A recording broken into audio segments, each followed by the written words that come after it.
नमस्कार दोस्तों, मैं पद्मजा भुवनेश्वर ब्लेसिंग टीम से। हम चर्चा कर रहे हैं तरकम सरदारिया जी के द्वारा लिखी गई किताब कर्म और पुनर्जन्म के जो 18 चैप्टर है, कर्म एंड चॉइस या कर्म और विकल्प। हमने पिछले जो प्रकरण में जाना था कि हम कर्म को कैसे बदल सकते हैं, उसके बारे में जानकारी ली थी। आइए आगे की चर्चा आज करते हैं। लेखक लिखते हैं, मानव आत्मा केवल तभी अमर है जब वो अंतर्ज्ञान के साथ होता है। मतलब हमारा जो नॉलेज, हमारे जो अंतर्ज्ञान है या हमारे सोल के साथ हम जब रिलेटेड होते हैं, तभी हमारी जो सोल है, ह्यूमन सोल है, वो इमोर्टल बनती है। जब मानसिक प्लेन में, मेंटल प्लेन में आत्मा बौद्धिक पदार्थ के साथ फ्यूज होती है, तो वो एक प्रकाश का विकिरण करती है, जिसे संस्कृत में तेजस्वी कहा जाता है। मतलब जब हमारे जो मेंटल प्लेन में हमारी सोल जब हमारी बुद्धि या इंटेलिजेंस का पदार्थ के साथ फ्यूज होती है, उसके साथ जुड़ती है, तो वो एक प्रकाश का विकिरण करती है, मतलब इनर लाइट की शुरुआत होती है। तो इनर लाइट को संस्कृत में तेजस कहा गया है, तेजस्वी कहा गया। और वो रोशनी क्या है दोस्तों? वो एक ऐसी रोशनी है जो अस्तित्व से नहीं है जब तक मानसिक आत्मा को बुद्धिक प्लेन में एसिमुलेट नहीं किया जा सकता। मतलब तब तक हम ये रियलाइज़ ही नहीं कर सकते। वो तेजस्वी, हम जब बात करते हैं कोई तेजस्वी इंसान के बारे में, वो तेज कहाँ है? अंदर से आता है, वो इनर लाइट। वो अंदर जब हमारी सोल, हमारे इंटेलिजेंस मिल के हमारे लिए इनर लाइट का शुरुआत होता है, और ये उसकी कॉन्शियसनेस या इमॉर्टलिटी की शुरुआत होती है। यहीं पे ही हम रियलाइज़ करते हैं कि मैं आत्मा हूँ, मैं बॉडी, मन, बुद्धि, शरीर ये सब नहीं हूँ, मैं आत्मा हूँ। इन सब से बॉडी कॉन्शियसनेस, माइंड कॉन्शियसनेस, उससे आगे रहूँ। और ये अंतर्ज्ञान को जब हमारे अंदर ये प्रतिस्फुटित होता है, तो हम वो तेजस्वी, उसमें हमारे मानसिक शरीर के माध्यम से वो प्रयास होता है। मतलब उसका जो आपको दिखेगा कोई तेजस्वी है, तो वो मेंटली वो खुद को वो सोल कॉन्शियसनेस के साथ जब होते हैं। तो लोग सोचते हैं जब हम अपना शरीर छोड़ते हैं तो हमारे कर्म का सामना करने के लिए हम कर्म का सामना करते हैं। मतलब हम जैसे हमारे कॉन्सेप्ट एक स्वर्ग नरक का रहता है, उस तरह का कॉन्सेप्ट में कहा गया है कि मतलब हमारे हिस्से हमने जो कर्म किए हैं वो नरक में जाके हम भोगते हैं। इस तरह का एक थॉट दिया गया है। लेखक लिखते हैं, लेकिन ये सच नहीं है। हमें अपने पिछले कर्मों का भुगतान के लिए हमें फिजिकल प्लेन पे फिर से जन्म लेना ही पड़ता है। क्योंकि दोस्तों हम समझ चुके हैं ना अभी तक कि जैसे हमारी जब इसे फिजिकल कंडीशन होती है, जैसे ही हमारी जन्म की स्थिति पर, जिस तरह का परिवार जहाँ पे जन्मे हैं, जिस तरह की स्थितियाँ रही हैं, लोग सपोर्टिव हैं, अनसपोर्टिव हैं, ये हमारे पिछले कर्मों का ही वो फल है जो हमें आ रहा है। तो इसीलिए हम मरने के बाद कोई कर्म फल को हम नहीं जीते हैं, उसके कर्म के फल को हम अनुभव नहीं करते। उस कर्म को फल लेने के लिए हमें ये फिजिकल प्लेन में ही वापस आना होता है। मरने के बाद भले हम अपने बलिदानों का फल भोगते हैं, यानी हमने जो सेक्रीफाइसेस की हैं उसका फल हम एंजॉय करते हैं मरने के बाद। द टीचिंग का कहना है, मृत्यु के बाद आत्मा को केवल एक पिछले भूतपूर्व समय के दौरान सहन किए गए अनजानों कष्ट का प्रतिफल मिलता है। मतलब हमने जो इस समय जो सफ़रिंग रही है इस लाइफ में, जो भी सफ़रिंग्स रही हैं, जिसमें मैंने सेक्रीफाइस की है, मैंने जो अच्छे डिसीजंस लिए हैं, उसका रिवॉर्ड जो मिलता है वो मरने के बाद हमें रिवॉर्ड मिलता है, हमें उसका कष्ट नहीं मिलता है। हम मरने के बाद पूरी सज़ा, यहाँ तक कि भौतिकवादी भी जो लोग रहते हैं उनको भी, जो उनके अच्छे कर्म रहे होंगे, उनको भी रिवॉर्ड के रूप में ही आता है। कर्म का बहुत एक असामान्य अर्थ है। वो क्या है दोस्तों? अक्सर हम सोचते हैं कि हम जो कर रहे हैं, हमारे राष्ट्र या मानवता कहें करता है, उसको कर्म बनाता है, लेकिन ये निष्कर्ष पूरा नहीं। मतलब हम जो खुद करते हैं, हमारे जो नेशनल कर्म, ग्लोबल कर्म, ह्यूमैनिटी के लिए जो कर्म है, वो कंप्लीट नहीं है।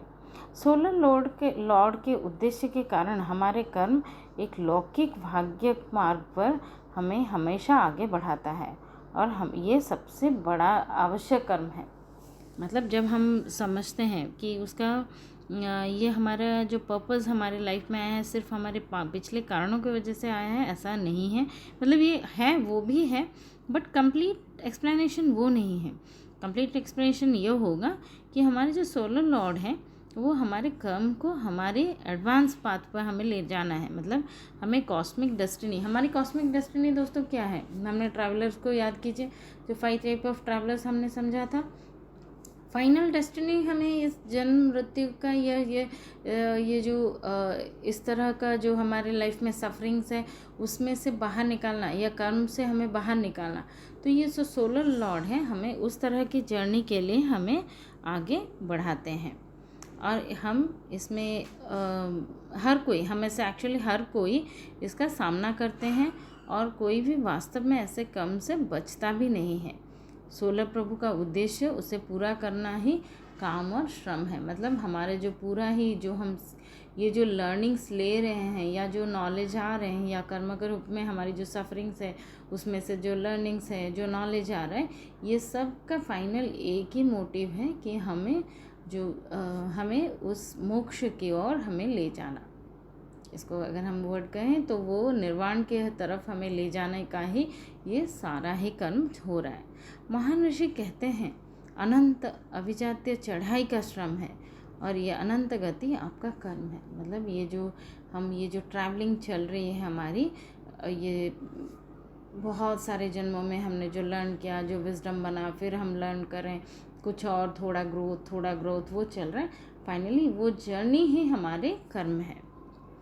यह गति इच्छाओं की धारा के द्वारा निर्देशित होता है। मतलब ये विल पावर के ऊपर ये धारा मतलब वो जाता है। इस इच्छा को कॉस्मिक मैग्नेट की इच्छा के साथ सिंक्रोनाइज होता है।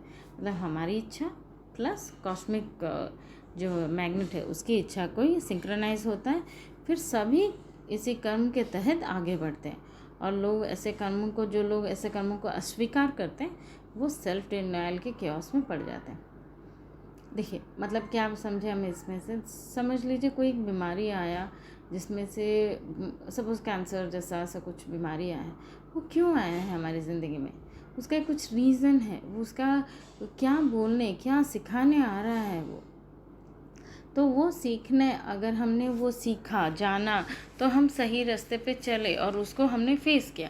लेकिन अगर हम सेल्फ डिनाइल के मोड में रहते हैं, जब हम उसके साथ रजिस्ट करते हैं, तो हम वो केओस में पड़ जाते हैं। लेखक लिखते हैं हमारे अपने बनाए हुए कर्म बाद में हम पर ही हावी होते हैं।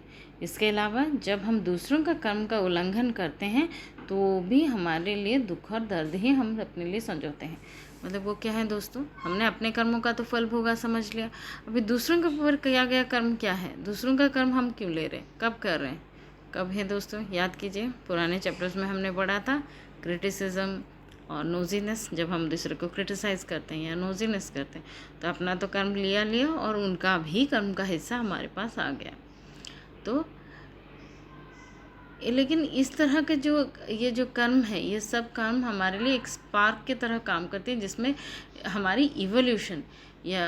इवोल्यूशन की तरफ हमारी सोल जाती है। हम हर बार जब हम कोई भी एक सिचुएशन से बाहर निकलते हैं, लर्निंग लेते हैं, तो ये हमारी सोल एक अटर्नल इवोल्यूशन की तरफ वो हमें ले जाती है, जो इनफाइनाइट प्रोग्रेस है, जो हम खुद को सोल कॉन्शियसनेस के ऊपर सच्चिदानंद स्वरूप की तरफ हमारी जर्नी होती है, और ये पूर्व निर्धारित होती है। उसे प्राप्त का प्रयत्न करना भी हमारा कर्म है। मतलब ये पहले हमारी जर्नी, हमें इसी जर्नी की ओर जाना है, ये सोल कॉन्शियसनेस की तरफ ही जाना है, हमें एटर्नल कॉन्शियसनेस ब्लिस की तरफ ही जाना है, और ये जो जर्नी को तय करने का काम भी हमारा कर्म है। लोगों को लगता है कि वे आसानी से स्पिरिचुअल भावना का हिस्सा हो सकते हैं। मतलब हम नॉर्मली कोई भी स्पिरिचुअल ग्रुप का हिस्सा हो सकते हैं, या फिर कोई ऐसा एक समूह का हिस्सा होते हैं जो दूसरे लोगों की मदद करते हैं, या उन्हें सुधार के लिए कोई एक संस्था अगर बनता है तो हम उसके पार्ट आसानी से बन सकते हैं। लेकिन ये सोचना सच नहीं है। अगेन इट्स अ मिथ, लेखक लिख रहे हैं। क्यों?